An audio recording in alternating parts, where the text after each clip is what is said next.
Il est 5 heures du matin, nous nous retrouvons à l'aéroport de Nice pour embarquer sur le vol à destination de Paris et puis de Tananarive. Nous arrivons sur la grande île ou l'île Rouge de Madagascar et nous posons à Tananarive, sa capitale. Oui. Oh là là là. La moto là, c'était chaud. Hein. C'est tout de suite l'effervescence propre à l'Afrique, un peu de désorganisation, de désordre, mais tout cela fonctionne. Et sur la gauche, vous avez vu toute une flotte de taxis Renault 4L. Il va nous falloir apprendre à gérer des grands chiffres. La monnaie locale vaut pour 1 euro 4000 ariary, donc c'est en millions d'ariary que nous allons gérer nos économies.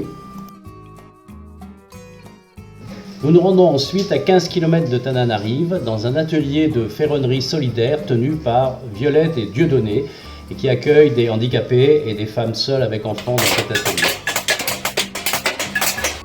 Au-delà de cet atelier, le couple de Violette et Dieudonné ont organisé également une école, une très jolie école, dans laquelle les enfants donnent tout à fait l'impression d'être heureux et qui nous ont beaucoup impressionnés.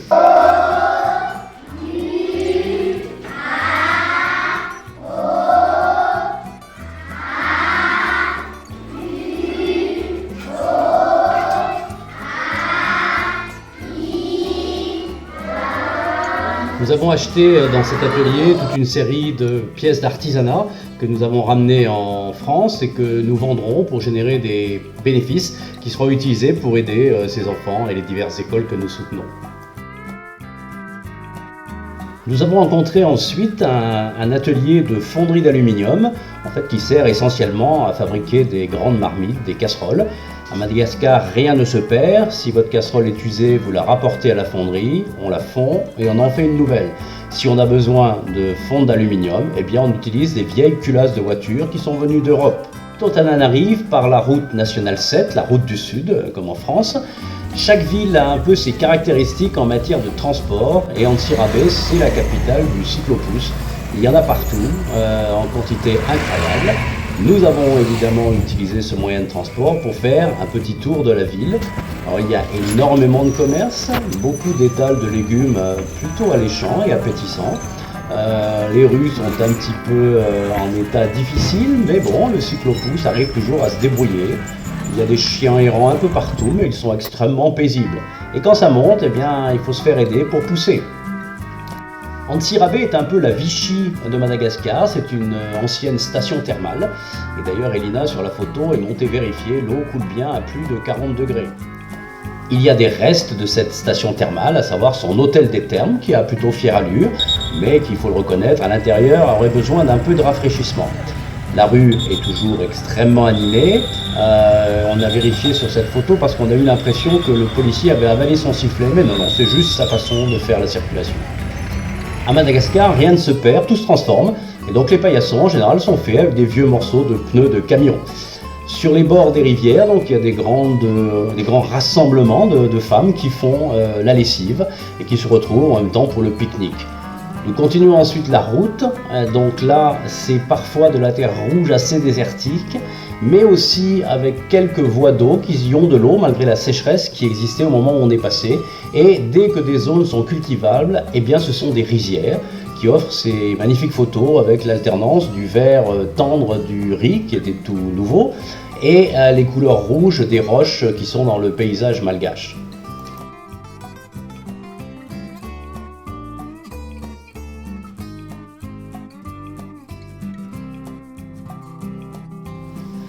Après Antsirabe, nous reprenons la route vers le sud et nous rendons à Ambouch, qui s'écrit Ambositra, mais qu'on prononce Ambouch. Donc cette ville a aussi sa spécificité en matière de transport. C'est essentiellement des pousse-pousse, donc tirés par des personnes qui déplacent en transportant des voyageurs et en courant. Alors ça peut être comme un taxi ou c'est même un peu comme un school bus. Nous nous sommes installés dans notre hôtel qui se trouve être un monastère de sœurs bénédictines qui a plutôt belle allure extérieurement. Les sœurs sont charmantes. L'intérieur du bâtiment aurait besoin d'un sérieux rafraîchissement et un peu de nettoyage. Nous avons débarqué nos bagages. Nous avions à peu près 300 kg de bagages, donc il fallait un peu dispatcher tout ce que nous avons amené. Les matins sont un peu brumeux, ils peuvent même être un peu mystiques avec les chants des sœurs au réveil.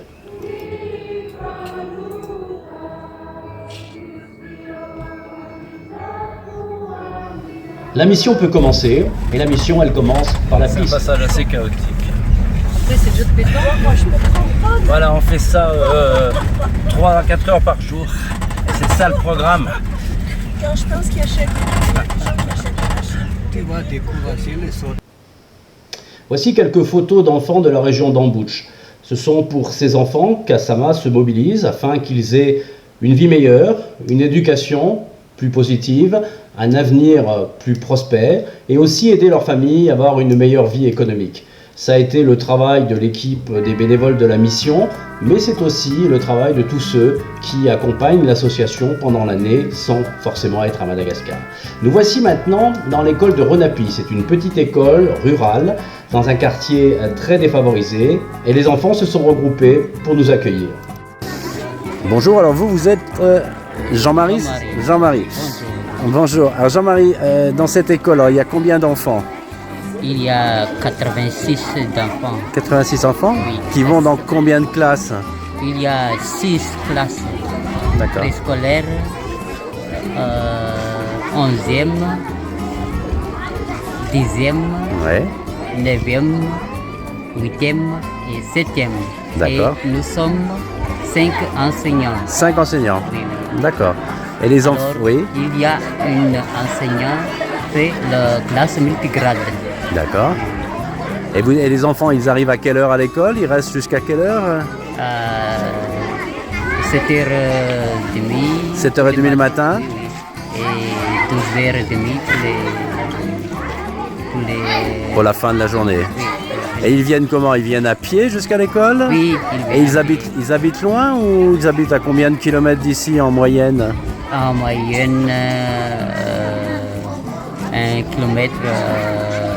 D'accord. ou bien C'est pas trop loin. demi. 1 kilomètre, 1 kilomètre et demi. Oui, oui. Ok, merci beaucoup. Merci. Jean-Marie explique aux familles présentes l'objet de notre visite avant que nous les rencontrions dans une classe et que nous puissions répondre à leurs questions. Assama a construit dans cette école un puits avec un réservoir d'eau, ce qui permet d'avoir de l'eau à un robinet, et avec l'aide de plusieurs partenaires, dont le Rotary Cain Grimaldi, un panneau solaire a été installé qui permet d'avoir un peu d'électricité. Beaucoup de choses pouvons faire avec l'ordinateur. Par exemple, impression, les photocopies des papiers administratifs de l'école. D'accord, très bien. Et ça fonctionne tous les jours? Pas tous les jours, mais il faut régler ce fonctionnement. Par exemple, 2 fois par semaine au moins, D'accord. ou bien 1 fois par semaine, c'est-à-dire par chaque samedi, par exemple. Très bien, merci. Et Notre arrivée est un peu la fête, puisque au-delà d'apporter du matériel pour l'école et pour les familles, nous apportons aussi des petits cadeaux pour les enfants sous la forme de gâteaux ou de bonbons. Et la distribution est fort appréciée.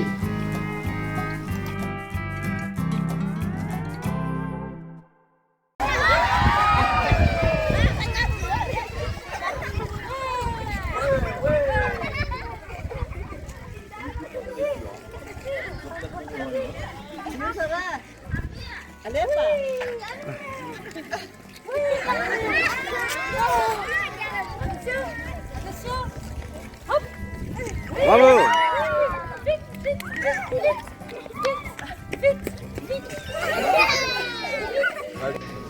Les classes sont simples, l'enseignement se fait en malgache avec un tout petit peu de français. Voici une des enseignantes qui a absolument voulu nous présenter son bébé dont elle est très fière, il est mignon d'ailleurs. Nous nous sommes fait des amis avec les enfants de cette école et donc c'est l'heure de partir et de nous dire au revoir. Nous reprenons la piste pour nous rendre à une nouvelle école. On voit sur le chemin des fours à briques Et on voit aussi l'activité principale des Malgaches de cette région, à savoir le travail agricole. Et le travail agricole ici, c'est la culture du riz. Et donc nous voyons ce travail dans les rizières qui est un travail rude pour les hommes et pour les animaux.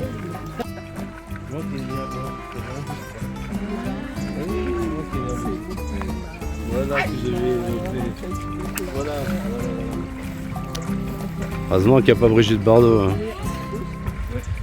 On voit la différence, la terre labourée et la terre non labourée. Nous arrivons à l'école de Morafeno et c'est l'heure des retrouvailles pour ceux qui sont déjà venus en mission avant le Covid, il y a maintenant 3 ans.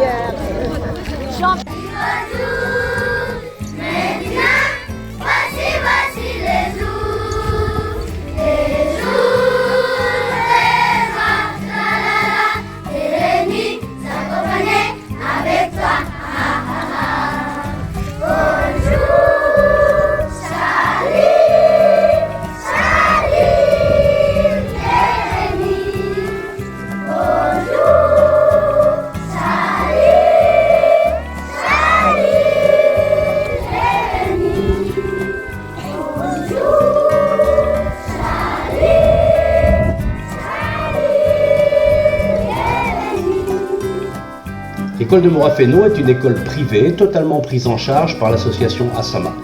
Elle est composée de bâtiments anciens pour une partie et puis de bâtiments modernes comme on l'a vu avec ce bâtiment à 2 étages qui comprend des classes à l'étage et la cantine et la cuisine au rez-de-chaussée. Cette association Asama donc prend en charge tous les frais, les salaires des enseignants, les coûts de fonctionnement de l'école, les salaires des cuisinières pour la cantine, mais aussi les achats de nourriture pour cette même cantine, ce qui fait que les enfants scolarisés dans cette école bénéficient à la fois de l'éducation et de conditions de vie et d'alimentation tout à fait correctes.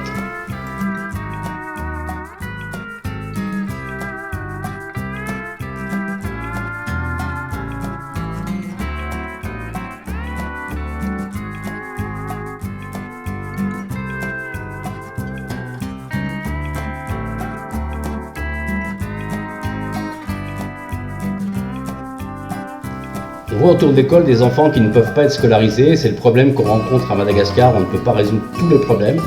Et donc ces petits gamins tournent autour de l'école pour voir ce qui s'y passe.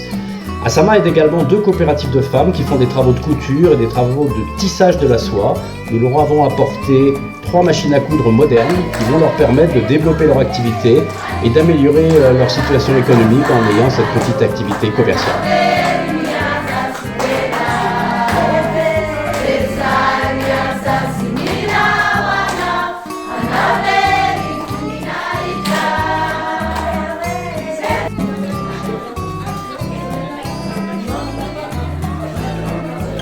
Cette dame nous fait une démonstration du filage de la soie sauvage. La soie sauvage est une des spécialités de Madagascar.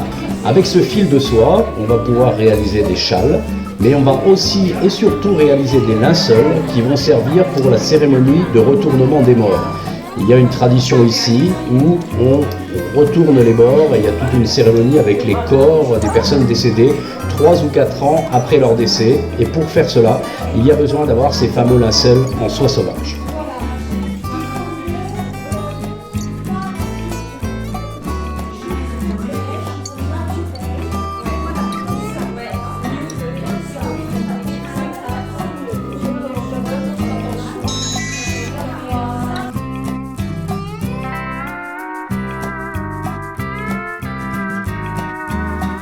Je vous ai parlé du comité qui gère les finances de l'école, donc nous l'avons vu sur l'image précédente. Nous avons eu de longues réunions avec eux, un petit peu les palabres à l'africaine, suivies d'un grand dîner, et les enfants du quartier ne rataient pas une miette cachée derrière la fenêtre. Et puis nous avons repris la route, et il y a toujours une surprise sur la route, puisque assez vite nous allons nous arrêter en voyant débarrouler de la montagne d'énormes blocs de rochers, et en voyant ces familles qui étaient en train de faire la cuisine sur le bord de la route. En fait, nous avons compris en nous renseignant ce qu'il se passait. Ils faisaient descendre des rochers de la montagne pour ensuite les emporter et de façon à pouvoir construire des tombeaux. À Madagascar, les tombeaux sont des bâtiments magnifiques, mieux que les maisons des vivants. On en voit un tout au fond là-bas. Et donc, ces rochers avaient pour destination de fabriquer des tombeaux. Nous reprenons la route pour rejoindre le collège d'Ambozontany, où, à nouveau, nous avons droit à un accueil musical et dansé par les enfants de ce collège. Ce collège comporte 9 enseignants et particularité à Madagascar, l'État n'a pas de quoi payer tous les enseignants, donc certains sont titulaires et sont payés, d'autres sont suppléants et sont bénévoles. Dans le cas de ce collège, un seul est titulaire, donc sur les 9 enseignants, 8 sont bénévoles et espèrent un jour devenir titulaires pour être rémunérés.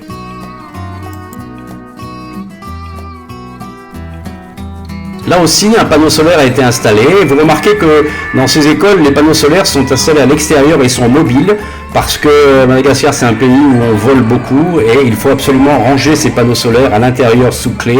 Si on les laisse fixer sur le toit de ces bâtiments qui sont bas, ils seront volés. Il y a eu également de construit dans ce collège un puits. Cette personne nous a fait une démonstration de pompage de l'eau et nous avons pu rencontrer des enfants un peu plus âgés, donc qui ont pu nous expliquer leurs problèmes et leurs objectifs d'avenir. À nouveau rencontre avec les parents, remise de cadeaux, nous avons revêtu nos chapeaux et après cette visite au collège, nous avons continué notre route et nous sommes passés par 2 écoles sinistrées par les 3 cyclones qui ont eu lieu au printemps. Nous avons décidé de financer les tôles pour réparer ces toits, ce qui est en cours de réalisation à l'heure actuelle. Nous sommes ensuite arrivés sur un terrain où Asama a essayé de faire du reboisement. Nous avons, avec la participation d'autres associations, mais c'est Asama qui a financé l'opération, nous avons planté 8000 arbres et nous avons développé 3 puits. La photo qui montre ici la fumée, c'est ce qu'on appelle les feux de brousse. Il y a beaucoup de feux de brousse à Madagascar, c'est une calamité. En fait, la plupart de la forêt malgache a été brûlée, les arbres précieux ont été vendus et le reste est brûlé pour faire du charbon de bois. Nous continuons notre route avec ces paysages quand même assez désertiques et nous nous rendons maintenant vers un dispensaire qu'Asama a construit et qui était là aujourd'hui pour son inauguration. Alors vous avez vu qu'on a croisé des gendarmes, donc ces gendarmes finalement ils faisaient du stop, donc on a pris les gendarmes avec nous dans notre bus. Tout le village est rassemblé pour l'inauguration de ce magnifique dispensaire qui a coûté quand même 35 000 € et qui est un avantage majeur pour ce village qui est très très loin de toute route carrossable. Tous les enfants sont rassemblés, vous avez vu qu'il y a un petit marché, il y a toujours un petit peu de business. Les gens importants sont rassemblés à l'ombre de la tente en attendant l'arrivée des grands dignitaires. Le grand dignitaire étant le rapporteur général du Sénat, donc qui est un personnage important et qu'on va voir très vite arriver. Les enfants sont rangés de façon très stricte, la fanfare locale est en route et nous attendons le sénateur qui va finir par arriver assez rapidement.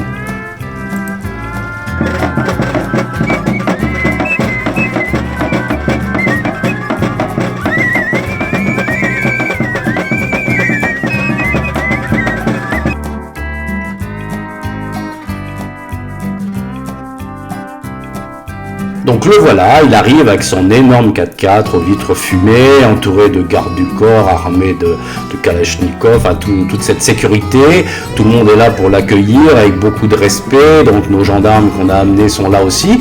D'un seul coup, on n'a pas bien compris, mais tous les enfants s'enfuient à l'arrivée du sénateur. On a pensé que c'était peut-être lui qui leur avait fait peur, mais après renseignement pris, c'est pas ça du tout, c'est juste une pause pipi. Donc les enfants vont juste faire pipi dans la campagne et tout le monde va revenir ensuite se rassembler pour l'arrivée tout à fait officielle du sénateur. Que voilà, tout d'orange vêtu puisque c'est la couleur du parti et donc les discours vont pouvoir commencer avec le maire, le préfet, on va hisser les couleurs malgaches et les enfants vont chanter l'hymne de leur pays.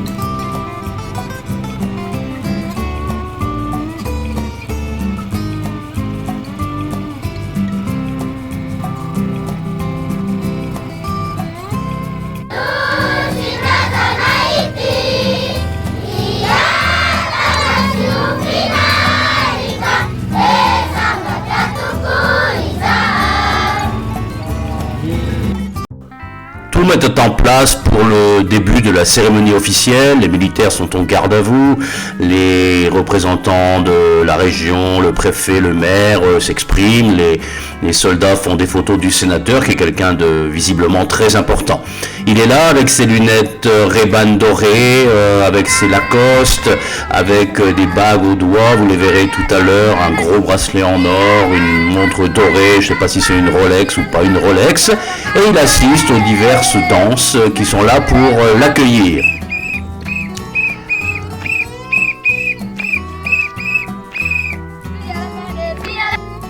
Au bout de quelques instants, donc il se lève et là le personnage se transforme, il devient un harangueur de foule, il galvanise totalement les 1500 à 2000 personnes qui sont là, il leur promet tout, il les informe aussi qu'il a amené un zébu et qu'il a des assistants qui sont en train de le faire cuire et qu'on aura un grand barbecue à la fin. Le ruban est coupé, il y a une plaque qui met en valeur Mireille Novelas, la présidente de l'association Asama. Et c'est là que se termine notre voyage. Ça a été un voyage important pour nous tous, avec beaucoup d'humanité, beaucoup d'humilité aussi, parce que nous nous sommes rendus compte de la difficulté que ces personnes ont à vivre dans ce pays aussi pauvre. C'est aussi un voyage qui remet en cause nos propres certitudes et convictions. Je crois pour la présidente d'Assama, ça a été un moment important pour nous tous et nous sommes tous partants pour revenir l'année prochaine et poursuivre cette belle action.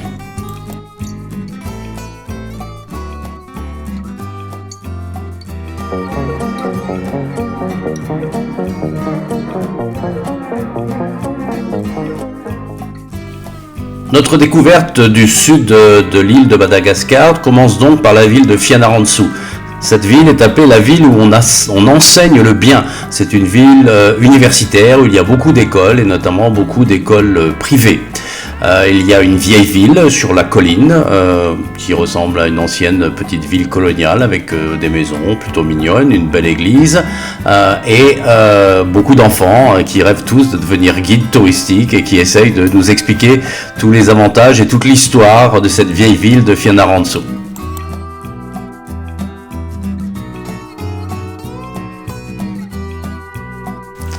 Après Fianarantsoa, donc nous repartons un petit peu vers le nord pour aller découvrir la région de Ramonafan. C'est difficile à dire, ça se prononce pas comme ça s'écrit. C'est une région très différente puisque là nous arrivons dans une forêt secondaire. Il y a de l'eau à profusion, des cascades, des torrents. Il y a de très belles forêts luxuriantes et donc ce sera pour cette deuxième partie du voyage la première fois où nous irons faire une randonnée assez longue dans cette forêt pour découvrir la végétation et découvrir les animaux. La vie est partout présente, il y a des nids d'oiseaux qui sont à portée de main, à hauteur d'homme, on en a vu plusieurs, c'est assez étonnant. Nous avons également fait une sortie nocturne dans la forêt pour découvrir deux animaux nocturnes. Le maki, comme on l'appelle à Madagascar, qui est en fait un lémurien, un tout petit lémurien d'une 50aine de grammes qui ne vit que la nuit. Et également le caméléon, qui est dans sa version nocturne aussi un animal très petit et qu'il faut chercher avec la lampe de poche et qu'on reconnaît dans le noir, dans la forêt, simplement par l'éclat des yeux avec la lumière de la lampe de poche. Nous avons fait 2 heures de route et avons quitté une région qui souffrait de la sécheresse pour arriver dans une nouvelle région où règne la forêt, les cascades, les torrents, une végétation incroyable avec des fougères. C'est un endroit qui montre bien la diversité qui existe sur le territoire de ce grand pays qu'est Madagascar. Et enfin, nous découvrons celui que nous étions venus chercher, le lémurien. Nous le voyons ici, il n'a pas peur de nous, il n'a pas vraiment de prédateur, il est très tranquille, il se laisse volontiers filmer et faire un peu sa coquette.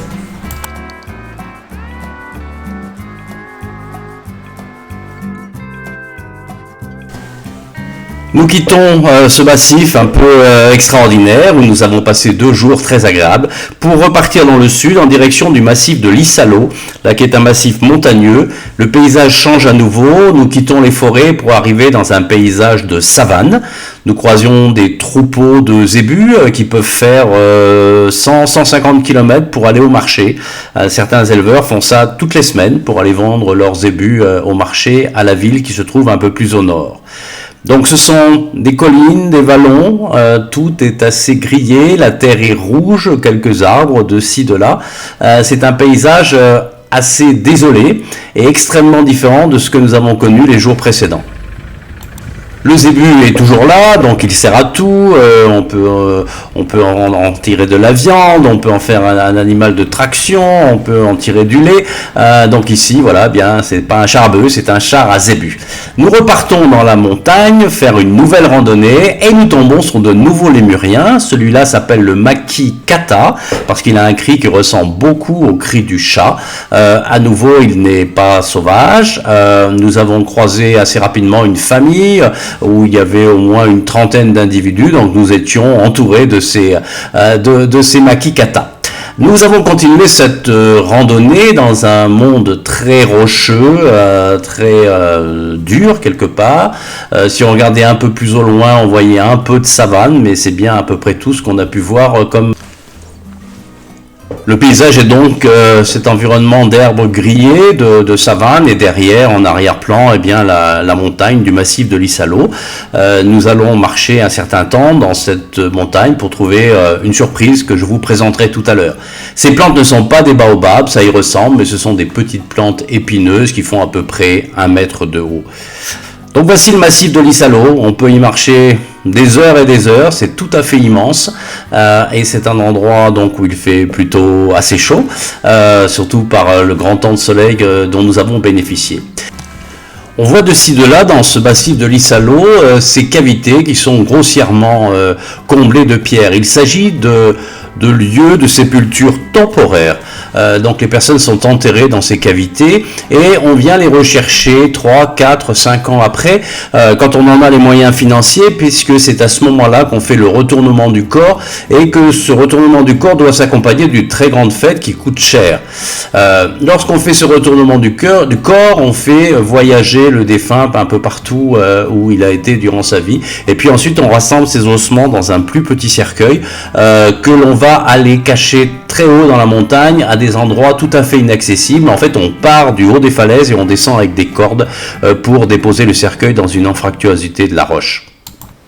À nouveau, caméléon, beaucoup plus gros que ceux que nous avons vus avant. Et puis, nous arrivons au but de notre randonnée. Donc, c'est une oasis tout à fait incroyable, nichée au milieu de ces rochers arides, une petite étendue d'eau, entourée de pandanus, bordée par une plage de sable blanc. Cette petite étendue d'eau, on peut s'y baigner. Il y a au bout une cascade qui coule, l'eau est fraîche et agréable. Ça nous a semblé être un peu une illustration de ce qu'est peut-être le Jardin d'Éden.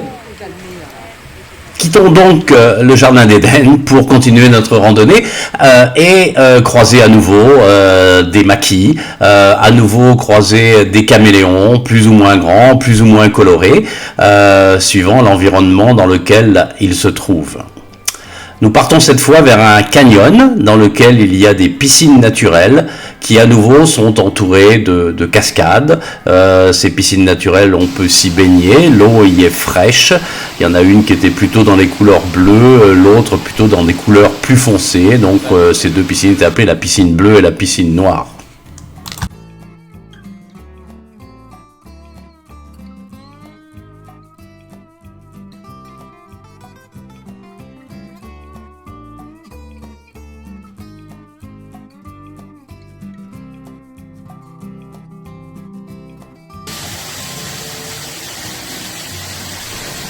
Après cette belle journée de randonnée, eh bien, il est temps pour le soir, alors que le soleil commence à descendre, d'aller voir ce monument local qui est la fenêtre de l'Isalo, donc cette ouverture dans le rocher qui s'oriente à l'ouest et qui est bien placée pour bénéficier du coucher de soleil. Voici une photo de l'équipe avec laquelle nous avons fait ce très joli voyage. Mais ce voyage n'est pas terminé puisque nous reprenons la route à 3 heures du matin, donc il faisait un peu frais, on avait un peu sommeil. On a fait des petits arrêts dans certains villages, on avait vu un coiffeur américain ou un taxi brousse qui faisait du tout-terrain. Et puis nous avons pris la route de Tuléar. Alors au long du chemin, nous avons vu des villages qui ont tous une spécialité, tout le monde fait le même métier. On a vu nos premiers baobabs, qui sont au bord de la route. On a vu de nouveaux moyens de transport, et cette fois-ci, ce sont des vélos qui transportent des charges absolument incroyables, avec un homme qui pédale et qui s'acharne sur ce cycle lourdement chargé. Et puis nous sommes arrivés à Tuléar, où nous avons retrouvé eh bien la frénésie de la ville, et nous sommes aussitôt allés au bord de la mer, puisque nous devions prendre le bateau. Le bateau est mouillé au large, mais pour aller depuis les rivages jusqu'au bateau, eh bien, il faut trouver un moyen, et comme toujours à Madagascar, le moyen c'est le zébu, et donc nous voilà partis en char à zébu pour rejoindre le bateau avec lequel nous allons pouvoir aller jusqu'à Anakao, qui est un village de pêcheurs où nous allons passer quelques jours. On fera les échanges. Il y en a, il s'accroche.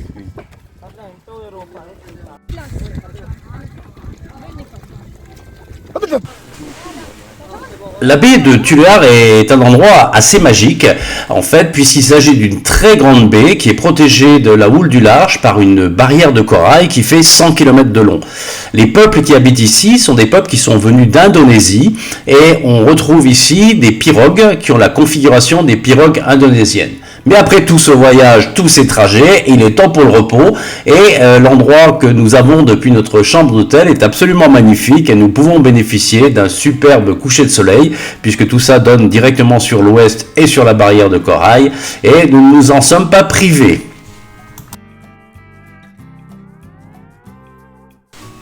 Le lendemain, des pêcheurs nous ont proposé d'aller sur une île avec leur pirogue.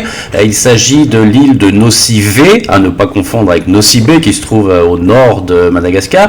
Ici, il s'agit de l'île de Nocivé, qui est une île déserte. En fait, c'est un très grand banc de sable blanc qui est au milieu d'une mer avec toutes les couleurs possibles et imaginables. On se croirait tout à fait en Polynésie. C'est un endroit absolument magique avec des fonds très jolis. Et donc, nous avons fait notre voyage en pirogue à balancier jusqu'à ce que nous rejoignions cet endroit superbe.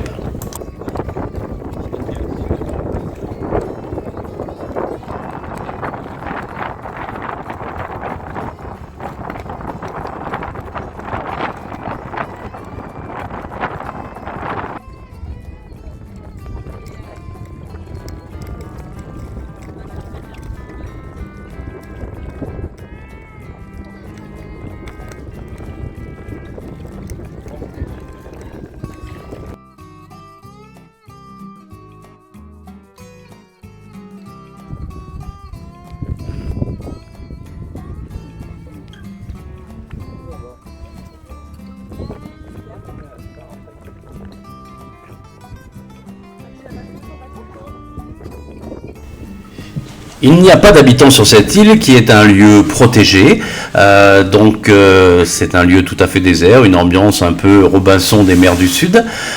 Nous y verrons toutefois des oiseaux puisqu'il y a des aigrettes et nous verrons aussi des pailles-en-queue à queue rouge qui ont pour particularité de nicher au sol dans les buissons et ils sont tout à fait non craintifs, ils n'ont absolument pas peur des humains, donc on peut s'approcher d'eux, les prendre en photo. Ce qu'on a vu sur les photos et sur les films ici sont des jeunes qui sont dans le nid familial.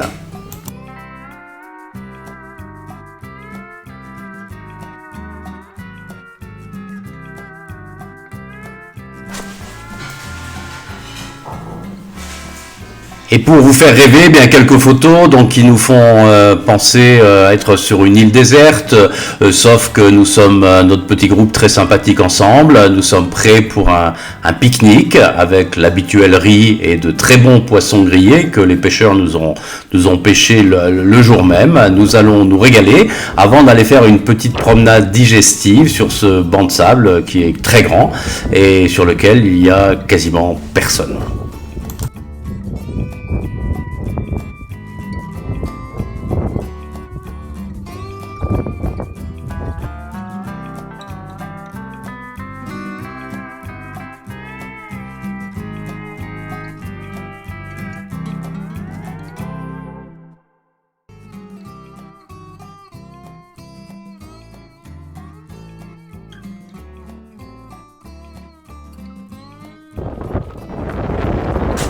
Alors il n'y a pas de photo sur le retour.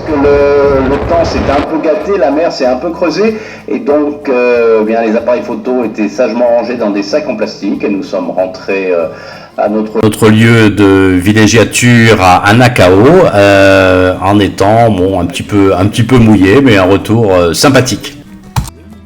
Alors, et tu dors bien? Qu'est-ce que tu dors les gars? Non, non, non, ça Ah va. bah, il faut longtemps.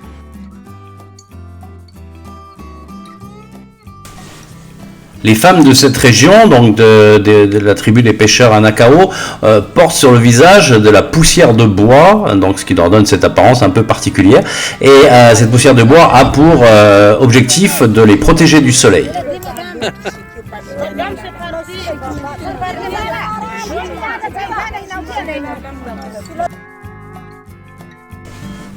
Comme vous l'avez vu dans les images qui viennent juste de passer, donc le marchandage peut être un petit peu agressif pour essayer de vendre les colliers et les foulards. Cette femme de pêcheur nous a apporté des poissons à l'hôtel, donc de magnifiques poissons. Bon, comme l'hôtel n'a pas souhaité les acheter, bon, ben, elle est repartie tenter sa chance un peu plus loin. Quand il y a un peu de vent, toutes ces pirogues évidemment fonctionnent à la voile avec ces voiles carrées. Ça peut être même un peu sportif avec des gens qui sont rappels sur le balancier. Et puis bien le soir arrive et les couleurs deviennent tout à fait magnifiques sur le rivage du village d'Anacao. C'est ici que le voyage se termine. Merci à tous les membres de l'équipe, Mireille, Christine, Bertrand, Michel, Julien, Elina, Gaël, Johanna et moi-même, Jean-Paul, pour la belle ambiance et l'efficacité du travail que nous avons réalisé. Merci à tous aussi de votre attention pour ce petit film où nous souhaitions partager avec vous l'expérience que nous avons vécue.